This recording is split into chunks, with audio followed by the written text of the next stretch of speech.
Welcome, everybody. Thank you for coming. My name's Ashley McCallan. I'm presenting today. I'm a second-year Midwestern veterinary student, and I have some amazing colleagues with me who are going to do our Q&A panel. I have Dr. Patterson, Dr. Sampson, Dr. Kurth, and Dr. Chrysler. And we're going to go ahead and we're going to start with a couple of polls just so we can get an idea of who's in the audience. So let's pull up the first question. All right, so what clinical setting do you currently practice in? Awesome. So it looks like we have quite a few high quality, high volume clinic shelter, a couple of private practice, which is exciting, several academia, and then a couple of others. And then we'll go ahead and do the next question. And this one is, as a high quality, high volume shelter clinician, does your practice currently accept referral pyometras? And yes, it doesn't have to be all the time, just if you do it a good majority of the time.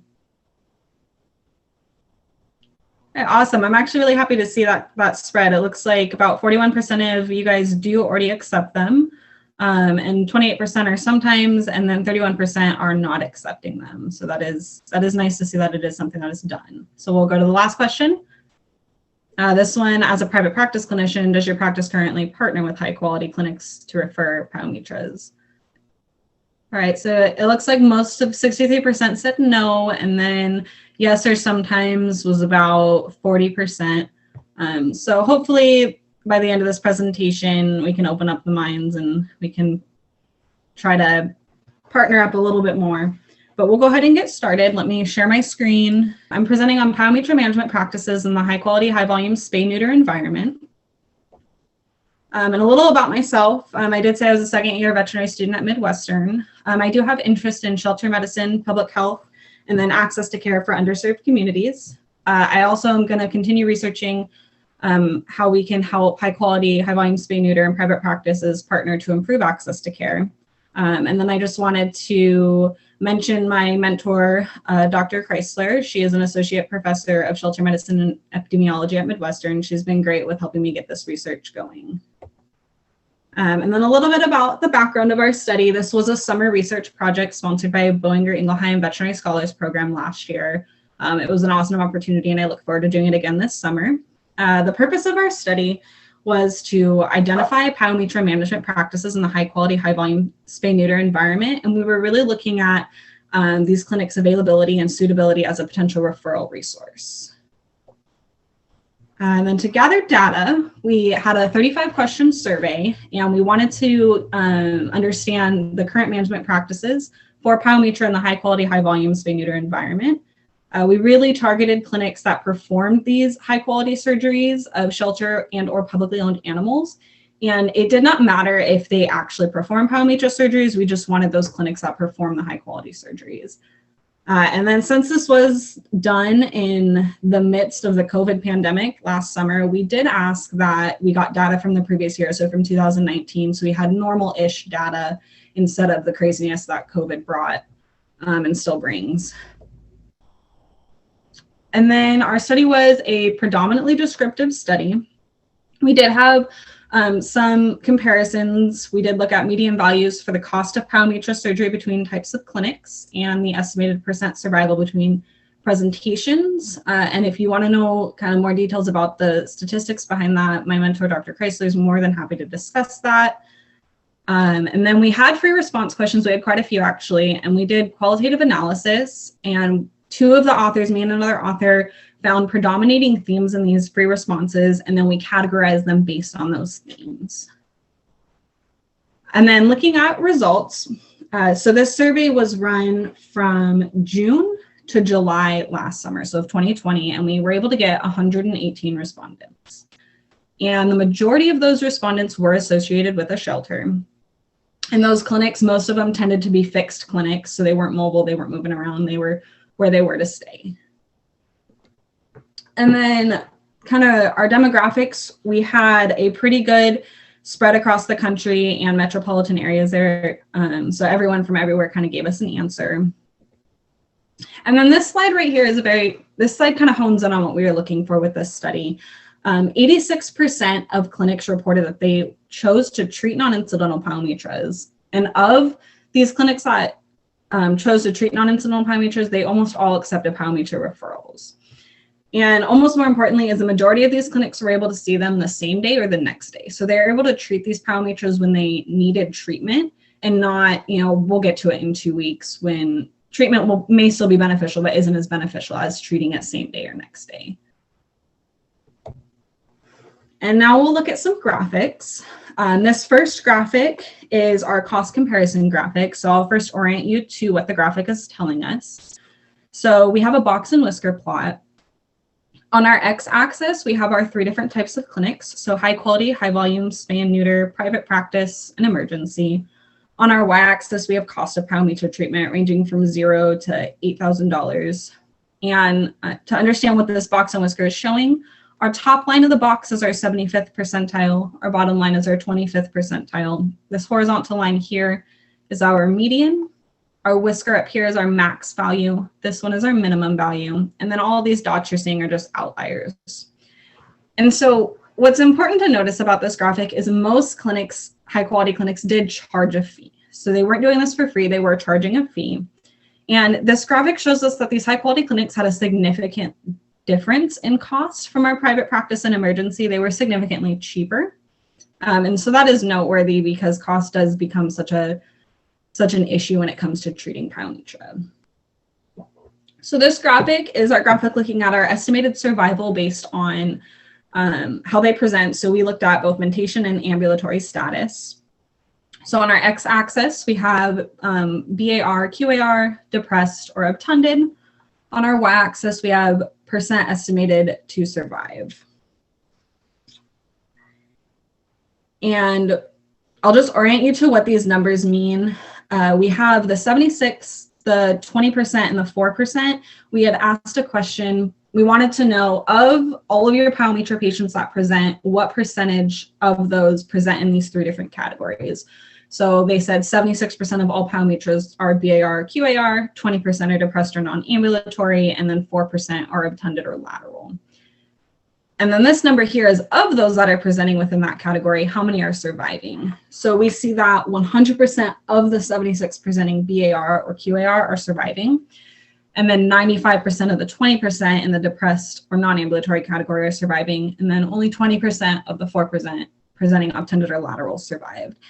And the big point of this graphic shows us that as we get from, not such a bad presentation to obtunded, we're not doing well, our box gets larger. And so that shows us as we move over to the right and we're obtunded, we're lateral, we have a lot of variability in whether we're going to survive or not. For BAR, QAR, there's very minimal variability. There's great likelihood that that patient will survive. For this graphic, we did ask for outcomes for pyometras not treated, because of course not every pyometra is going to be treated. Sometimes the treatment just isn't an option. And so we have in this graphic 5 categories that we had people choose from and rank based on how often that was what they did. And to note for this one, when answering this question, we didn't require that every single category had an answer. So they were allowed to rate maybe 1 or 2 of them. They didn't have to rate anything, or they could even choose for some of them never done. So that's why some of the numbers don't seem to really line up, but it does show us kind of most likely to least likely. And then these were also estimates. So we didn't ask anybody to go back to their 2019 records and give us exact numbers, because that would have been crazy. But what this graphic is telling us is that for medical euthanasia, appropriate euthanasia, this was very commonly done. And then we have treatment at private practice or economic euthanasia, which weren't uncommon to be done. So with these 3 categories, the patient is getting some sort of care. So either the patient gets treated, and in this case where they're not getting treated, they are getting some form of care so that they're not going to be suffering. And then something to note is that discharge against medical advice was very rarely used. And that just kind of hones it on that point of, in these high quality environments, they are making sure the patient has some form of care. They're not just sending them on their way. They are making sure they have care, whether it be treatment or euthanasia or referring them somewhere else.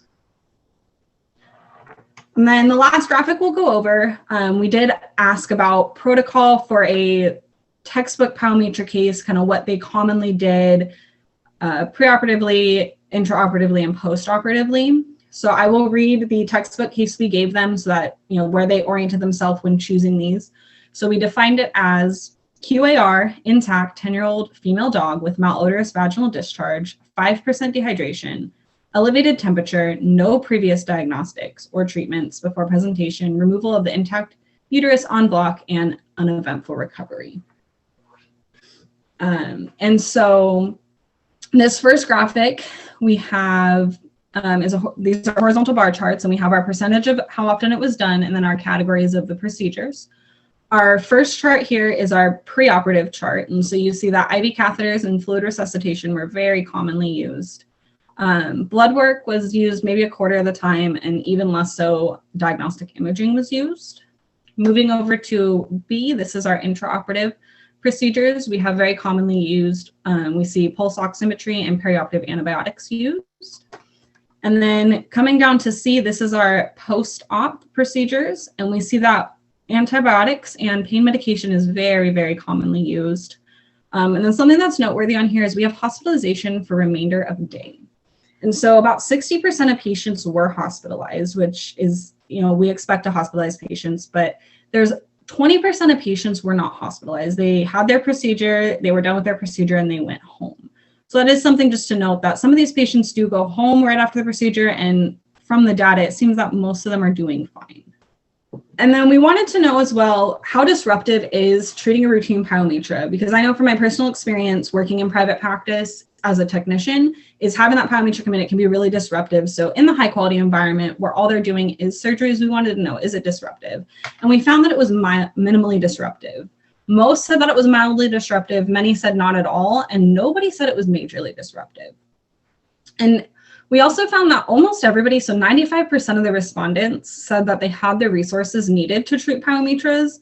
So they feel they have an appropriate setting and resources to treat these. They're not just accepting referrals and whatnot just because they want to make sure the patient has treatment. They're able to appropriately treat these patients. And then we also wanted to know kind of where are these cases coming from? Where are they getting their pyometra cases from? And the three main categories that we found were diagnosed and referred by another clinic, incidental findings during a routine spay, or client self-referral after diagnosis at another clinic. And then 72% of the clinics said that they always or almost always accept pyometra cases if referred. So most of these clinics seem willing to do this. And the majority of clinics, as was stated previously, were able to accept referrals on the same day or the next day. So they're able to treat these patients at the time, when it's most important to treat them, not, 2 weeks down the line when we still want to treat them, but it wasn't as critical as it was at the moment of diagnosis. We also asked why some cases were declined, because not all cases are going to be accepted. And so a lot of people said poor prognosis, defined as unstable, lateral, obtunded, or too ill due to sepsis. And then time and staffing was also noted, which I think is important because especially now with COVID, we know so much of our time and staffing becomes an issue. So that is always an issue to think of. All right, and then I have a couple of our free response answers just to kind of give you an idea of what these high quality vets were kind of feeling when they were responding. And this one is saying that the high quality, high volume spay-neuter surgeons are uniquely trained. And when treating pyometras in a surgical sense, their surgeries don't take longer than a routine spay, and they have great outcomes, which is supported by our data of those patients surviving the majority of the time. And then this response is just saying that pyometra is necessary. It's necessary to provide this service, and it's necessary to provide accessible, affordable care, which is within that high quality, high volume spay-neuter model. But so just to kind of sum everything up and bring together, what we found from this study is that many high quality, high volume spay-neuter environments were willing and able to treat non-incidental pyometras and accept referrals, which is really what we were hoping for when we started this study, is that these environments were going to become a resource to help with these pyometra treatments. And again, most clinics were able to treat these patients same day or next day, which is important for treating such an emergent condition. And for all those clinics that were willing to treat, they all felt they really had the resources to treat. So they're willing to accept them, they're willing to treat them quickly, and they have all the resources. So they feel they're a good environment to have these patients brought to them. And again, bring back the whole survival rates, we have nearly 100% of patients presenting BAR or QAR. I'm glad you guys are seeing it. BAR, QAR is most of our patients that are coming in who are doing pretty well. I mean, they're a pyometra patient, but they're doing pretty well. They are surviving. So they're able to do well. And so given all the environments of high quality, high volume, it's good to see that these patients are able to go home and do well, even though we're not treating in that traditional sense of a private practice or an emergency clinic. All right, so again, just reiterating the significant difference in costs between high quality clinics and the private practice and emergencies. They were significantly lower, which for so many clients can mean a lot, because I know financial issues become such a problem when it comes to wanting to treat certain things, especially pyometra. And then this is our big takeaway point is high quality clinics found that surgical treatment of pyometra was at worst only moderately disruptive to their flow. So they didn't find it a problem to take on these cases. And that with that, they may serve as a referral resource for private practices when treatment would be disruptive to the day or clients have financial challenges. And having worked in private practice as a technician, I know when those emergency cases came in, it becomes really hectic. It's difficult to have to shift a whole schedule and call a bunch of clients. So I feel that knowing that your high quality clinic is a resource to say, okay, so I've diagnosed a pyometra, and whether it's your schedule is very busy or maybe the client can't afford the procedure at your clinic, you have somewhere to bring that client, to tell that client to go where they can still receive the care. And then it takes away the burden of you having to reschedule your entire day and shift everything in order to get that pet the treatment it needs. And it was good to see that multiple respondents did report that they are already doing this. And I was happy to see that in the first poll, that there are some of the high volume clinics that are already partnering with private practices to kind of work together to make sure that pet owners and pets are able to receive the care that they need in a timely manner. And then the last thing is for our qualitative answers, so our free responses. The kind of big points we pulled is that pyometra treatment fits well into the workflow of high quality. And that's seen through it's not really disruptive to them. They're able to do it and kind of go along with their day as they had planned. And then it is consistent with their goals of providing the life-saving and accessible care. So, they're saving the animal's life by getting the, treating the pyometra, but they're also able to provide that accessible care because they're able to get them in quickly and treat them at a cost that the client can afford and not feel, financially burdened by maybe some of the higher costs that can come with treating pyometra. All right, so the next slide is my just my last slide. I just want to thank everyone who fills out surveys.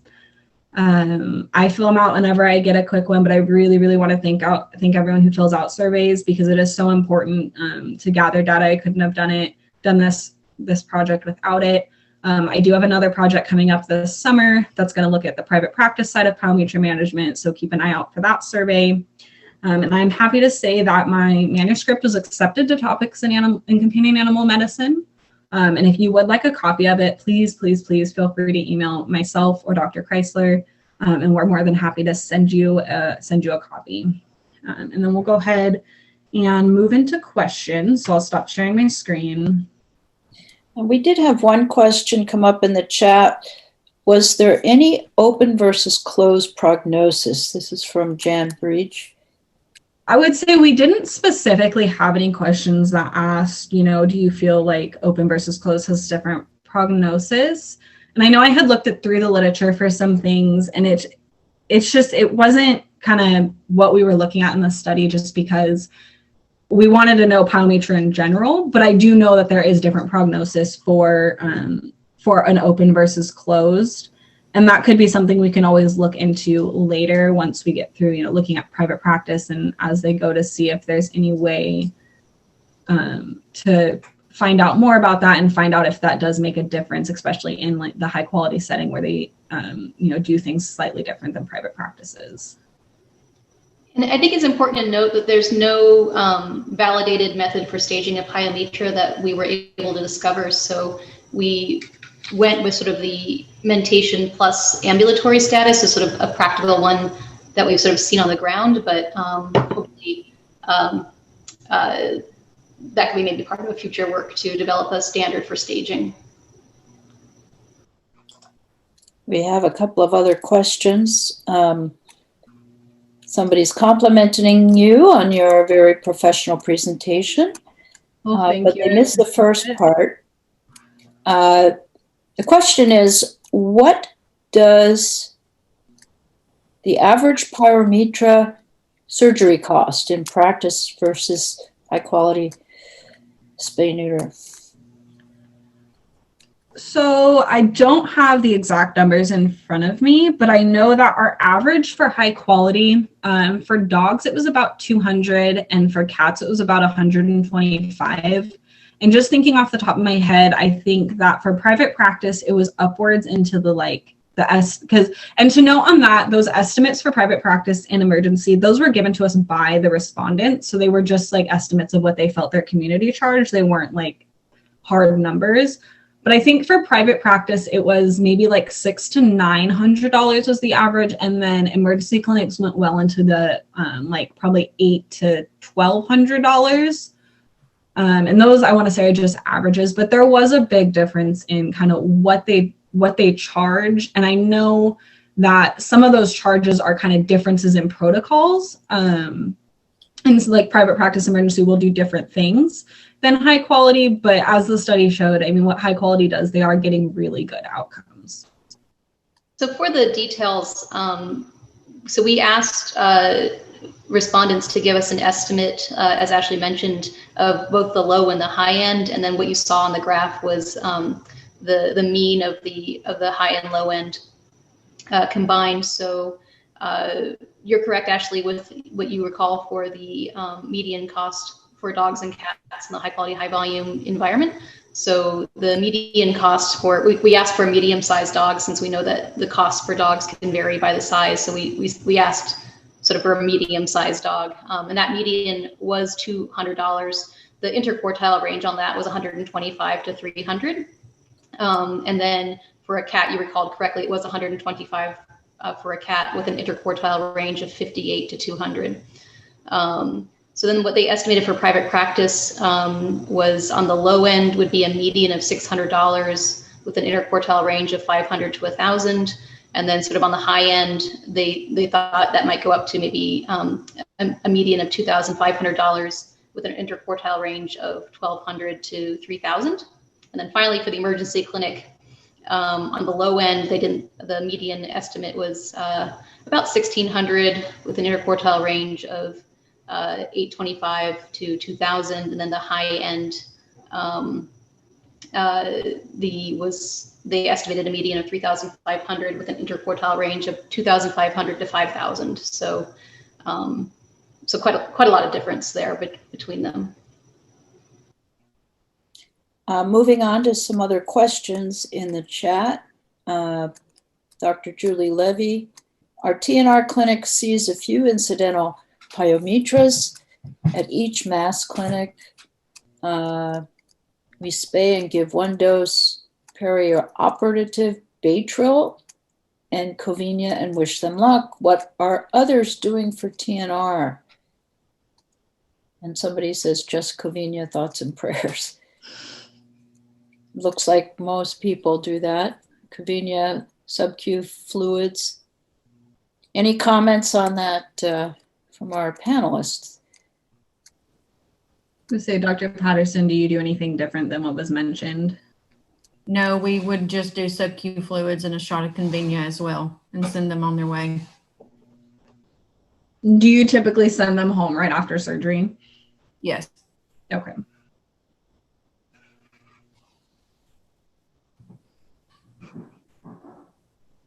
Now for client cats, we do keep in clinic for the day and monitor those. But for the TNRs, they go home as soon as they recover. I would say, Dr. Sampson, you answered in the chat, didn't you?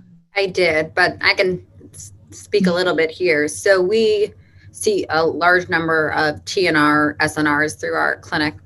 And the majority of the time it's Covenia and sub-Q fluids. And we have set pickup times. So everyone's dropped off in the morning and picked up at the same time in the evening, and they're picked up as usual. If it's a particularly large incision or we're seeing, other concerns, we'll, if possible, give BUPSR, we'll contact the trapper and see if they can house them appropriately for 3 days, meaning not in a trap for 3 days, usually in a dog crate, which we will lend out. And if they're willing, then we'll give a BUPSR injection. If not, then we wish them good luck. And then Dr. Kurth, I don't know if I remember right, but do you do any, working in private practice, do you do any of that where people bring cats in and you do kind of a TNR sort of event? Yeah, so unofficially, yes, especially when I have wonderful Midwestern students who need practice with their spays and neuters. So we have a couple people who will say, hey, we just found, 10 kittens. And then I set up sort of like a TNR day here and there, very similar. So if we had a incidental pyometra, it's convenia, sub-Q fluids. If it were, we of course do a lot of spays and neuters too, not as many as you high quality people, but we do about 10 a day or so, 10 to 14 a day. And similar, if it's a known pyometra and the pet is otherwise healthy and stable, convenia, intraoperative fluids, and then usually a bolus of sub-Q fluids and then send them home. If they're not stable, I may have them sit on IV fluids for the day and potentially do a different, set of injectable antibiotics, and then kind of monitor from there. But TNR sounds very similar to kind of what we do for our stray kitties too. Great. And I put this in the chat, but I just want to reiterate, the article wasn't available from download here, but if you want a copy, you can email Ashley or myself. The email address should be visible on the screen, and we'll go ahead and send you a copy. Great. And then we had an interesting observation from one of our private practice members that they don't send the dogs home with oral antibiotics after the pyometra surgery. And certainly this is something that Ashley and I were discussing, since in our sort of textbook case, we were trying to be very clear that the uterus was removed intact. And so it's something I've certainly wondered what the number needed to treat is for these post-operative antibiotics in terms of sort of preventing one serious infection. How many dogs do we actually have to treat with post-operative antibiotics? But I'm not aware of any data sources. And certainly looking at our graph, given that we're certainly not going to get the data here, it looks like, since almost everybody is sending them home with post-operative antibiotics. Again, my guess being, since in these clinics, we typically only get our hands on these patients once. And so that's our opportunity to intervene. And so I don't know if anyone's got a good data source where we might actually be able to tease out the number needed to treat, but unfortunately it's not going to be this one. And I know that Dr. Levy suggested or wondered if we might be developing sort of an access to care SOP for pyometra. And I wonder about these things because we can definitely say sort of what's standard, but in terms of saying that it's best practices, I still wonder about some of these things. So if anyone ever knows about a good data source to, where dogs aren't routinely being sent home with, or dogs and cats, post-operative antibiotics or a shot of convenia, and we could actually kind of tease that out, I think that would be very interesting. I'm also interested in the buprenorphine SR question. I know that we routinely, if the cat can't be held for the 3 days, try not to give it, but I'm not sure I've seen good data on that as well. So I don't know if anyone's got good direct experience with that in terms of, I've certainly fostered animals on buprenorphine SR, and they certainly, it seems to give good pain control, but I'm not sure, they're in a little cage, so I can't assess whether or not they are sort of out here, we call them coyote food or not, but I don't know if any of our panelists have more experience with that they could share. We keep a lot of our return to field, like SNR cats. And I'll say for the ones that have had, whether it be a pyometra or a enucleation or an amputation, whatever it might be, it's very cat dependent how they react on the buprenorphine. And that's kind of been why we've made that rule, because I've seen cats that act completely normal and they're ready to go, and they will tell you that they're ready to go if you try and mess with them. And then we have cats that look like they're stoned out of their minds for 3 days. So that's kind of been our rule of thumb thus far. I see a comment that I know one of our high volume clinics here locally that does over 10,000 cats a year has switched away from it due to the post-op sedation, switched away from the buprenorphine SR. Yeah, and Dr. Levy would be interested in a study. I also am interested in a study. I just don't have the numbers to do it. I don't think. No place to hold all these cats for 3 days. We have a question about whether anyone's using injectable Onsior for pyometras or in TNR situations. I have used it. Seems to work great. It's nice to be able to follow up with the tablets if possible, which I don't know if that's applicable for many TNR situations, but seems to be nice pain control ways. I can say in our protocol, we use the single injection of the Onsior, and it seems to do good. Yeah. We had a little trouble getting it for a while, although I think we've got it back now. And Dr. Levy also confirms that Onsior is routine in their TNR clinic. We used injectable meloxicam in cats based on the European study with the 3-day longevity, and have had very good success with it. I use that also, and I love it too. Great. We have another comment on buprenorphine SR in the female cats and some rabbits, and that they seem to do well and can make the cats affectionate. I don't know if that applies to feral cats as well, and only occasional reports of hyperactivity. Great. Now, it looks like a good question for our panel. For the high quality, high volume surgery vets performing surgery all day and accepting the pyometra surgeries, who talks to the clients about all the risk of death and complications? Do you stop surgery, talk to clients yourself, or are you relying on partnership with private practitioners to discuss complications? I can start this one off, I guess. So I would say it's a mix. The majority of our known pyos are being referred to us by private practitioners. So there's already been a discussion about, what risks are, best practice, everything like that. But when they're coming to us, it's usually a technician that's going over all of that when they do the surgical intake paperwork and all that kind of stuff. So we have a very in-depth surgery intake form, and it goes over basics, and then the one that prints out for pyometras when you enter it goes over even more, and you have to initial for, do you want CPR, do you not want CPR, do you understand the risks involved, etc. Yeah, I would say from private practice side, if we're referring, we always have that conversation. Hey, this is what we do here. They do something very similar at our Spay-Neuter clinic. No matter where you get this done, risk is this, this, and this. Death can occur, etc. So I always try and educate before they make any decision anyways. So hopefully our private practice friends are all doing that. Dr. Patterson, did you have anything different?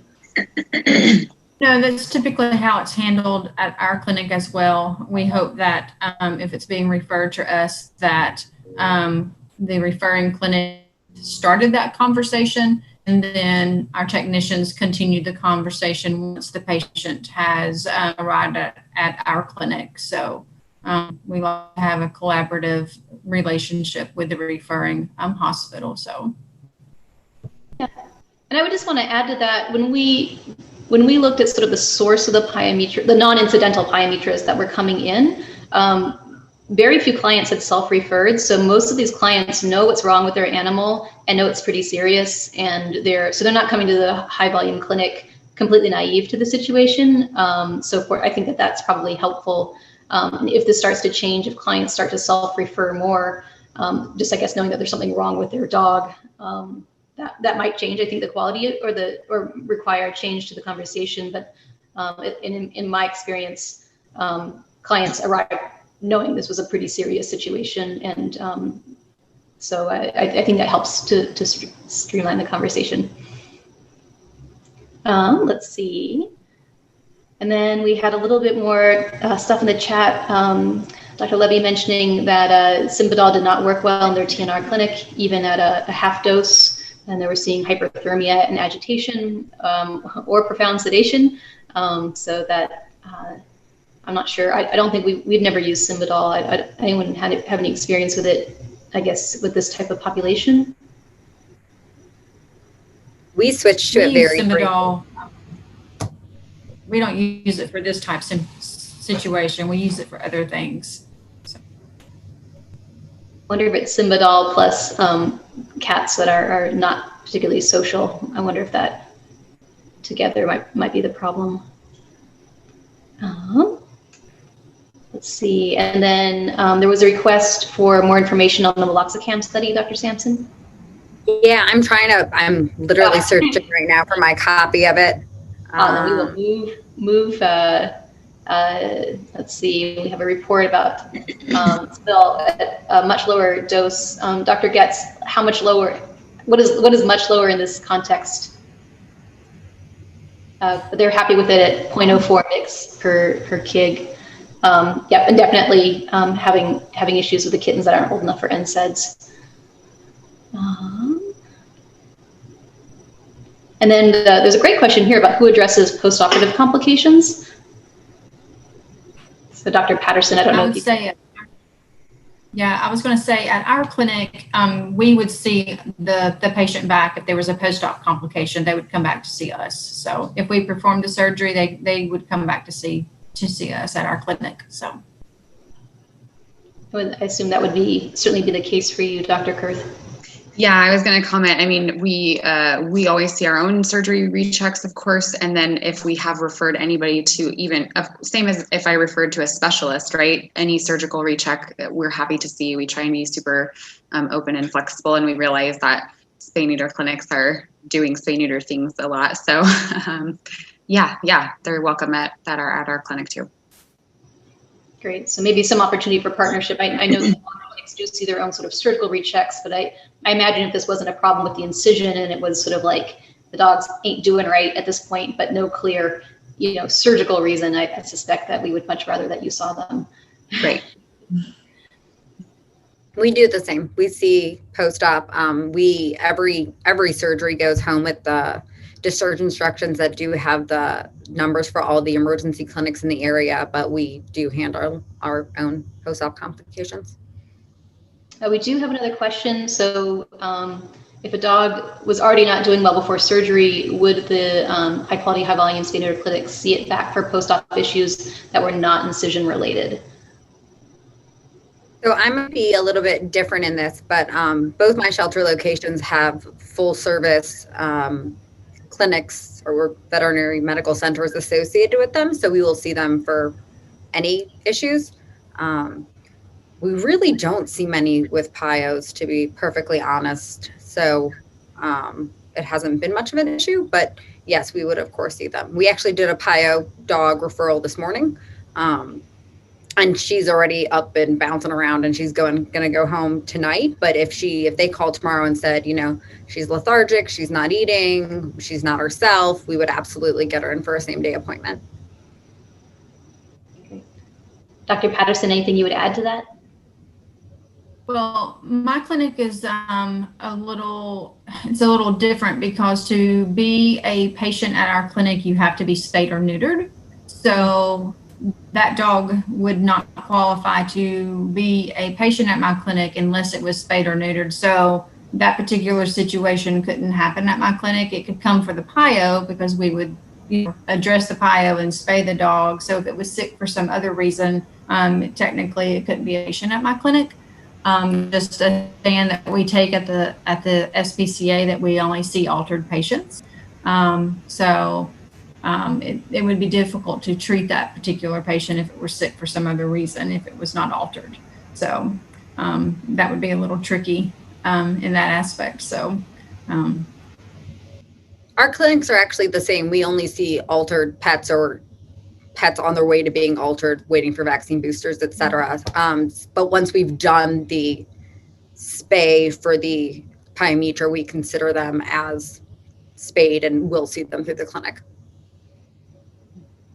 Right. That's how we are as well. So, but if she was sick for some other reason other than Oh, the pyo before, we couldn't see her No, same here. until she were spayed. Same. Yeah. So I just want to thank everyone for coming. And again, there is the forum on Maddie's pet page to continue the discussion for about the next week. Allison and I will keep an eye on that, and I'm happy to answer any questions. Feel free to email me, and I know Dr. Chrysler is happy to answer any questions. If you would like a copy of the paper, please email either of us. But again, thank you for coming, and we'll end it here.